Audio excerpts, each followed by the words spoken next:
Hello guys, नमो बुद्धाय, जय भीम। मेरे YouTube channel में आप सभी लोग का स्वागत है। देख सकते हैं हम कहाँ आए हैं वीडियो बनाने।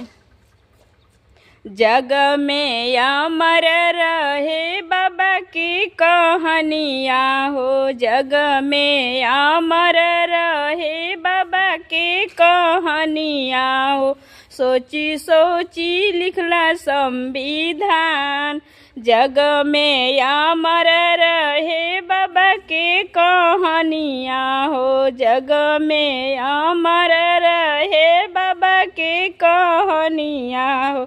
सोची सोची लिखला संविधान, लिखला संविधान भीम जी मिलल आजादिया हो, लिखला संविधान भीम जी मिलल आजादिया हो।